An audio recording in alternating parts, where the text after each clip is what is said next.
नमस्कार. सोलापूर सवेरा न्यूज नेटवर्कमध्ये आपल्या सर्वांचं स्वागत आहे. आताची बातमी येत आहे प्रभाग क्रमांक 10मधून. प्रभाग क्रमांक 10मध्ये EVM मशीनमध्ये बिघाड झाल्याने मतदाराने तेथील अधिकाऱ्यांना याची माहिती दिली, तर अधिकाऱ्यांनी येऊन भाजपचा बटन दाबल्याचा आरोप सध्या त्यांच्यावर करण्यात येत आहे.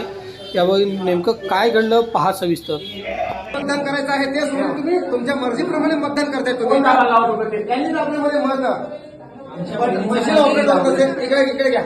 तुम्हाला कोणी अधिकार दिले ते बटन तुमच्या मर्जीप्रमाणे ताईने बोलवलं तर तुमचं काम आहे कुठलं बटन दाबायचं. मी त्यांना सांगितलं काम नाही. साईडला घे, इकडे घे पलीकडे. त्यांच्या समोर ह्याला दाबायला परमिशन कशी काय दिली आहे? हा तुम्ही बटन दाबून घेताय म्हणजे काय करताय? तुम्ही विकला गेलात का कुणाला? यांच्या मर्जीप्रमाणे भाजपचं बटन दाबलंय आणि भाजपचं बटन असं करायचंच नाही ना. भारतीय जनता पार्टी आणि तुम्ही हे ठेवताय समोर.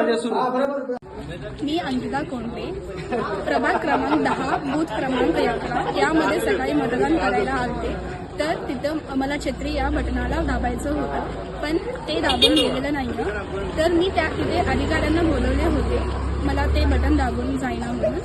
तर अधिकारी थेट येऊन मला न विचारता त्यांच्या मर्जीने भाजप या BJP या पक्षाला मतदान केले. मी विजयकुमार वासुदेव अंकम, प्रभाग क्रमांक 10 मधील उमेदवार असून एका मतदाराला छत्री या चिन्हाला मतदान करायचं असताना ते बटन दाबला जात नव्हतं.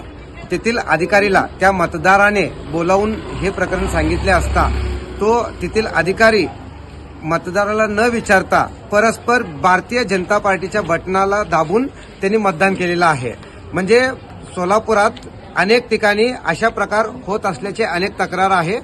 तर कुठंतरी भारतीय जनता पार्टी आपल्या अधिकाराचा गैरवापर करीत लोकांचं मत स्वतःचं मत टाकून निवडून येण्याचं प्रक्रिया सुरू केल्याचं दिसत आहे.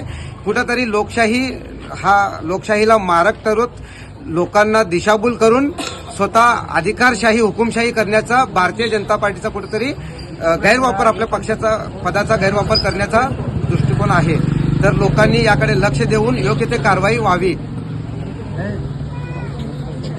Subscribe now and press the bell icon. Never miss an